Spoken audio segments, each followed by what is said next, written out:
Hi, good morning guys. It's Sunday morning here. So, ayan, magluluto po ako ng gulay. Ng halo-halong gulay. Kalabasa, ampalaya, okra at malunggay. Hahalo ko, pagsamahin ko po sila sa isang sinahog kong, ito na po. Ano na po yan, pinakuloan ko na yung sibuyas, kamatis, kunting luya, at saka yung tinapa. Yan. Yan pinakasahog ko sa aking gulay, yung tinapa. Ayan, kulong-kulo na po siya. So, ihulog natin ngayon yung kalabasa. Para, sabay-sabay na lang dapat. So, ayan po yung aking ulam for today, Sunday. Nagluto-lutuan ako kasi medyo sinipag. Pero bukas, di ako magluluto dahil mag-dinner cleaning ako dyan. Kukuskusin ko bukas yan. Ngayon magluluto ako. At itong niluto ko ngayon ay hanggang para bukas na yan.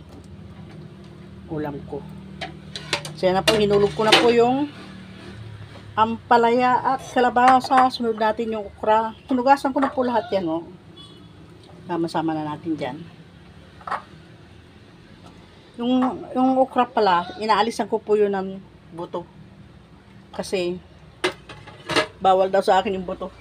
Yun ang sabi. Bawal sa pero may gina yung sumunod ka na sa mga pamanhiin. Wala namang mawala. So, ayan na po yung aking mix na gulay.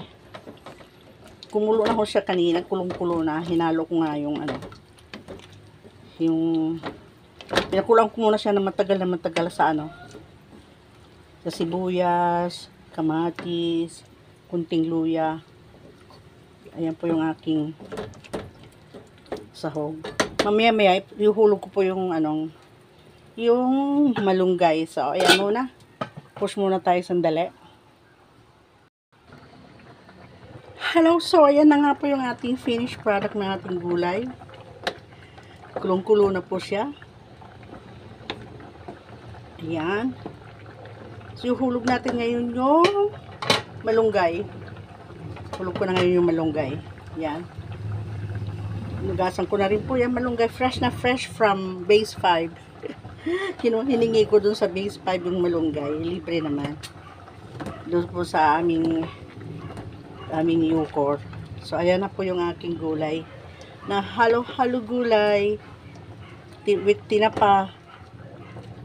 Yan na po. Finished product natin ng tinapa. Ay, ng ating gulay. Hindi ko masyadong okay lang yung ganyan kunting sauce lang. Kasi ayaw ko naman masyadong So, lagyan ko muna siya ng bechin. Bechin muna. Yan.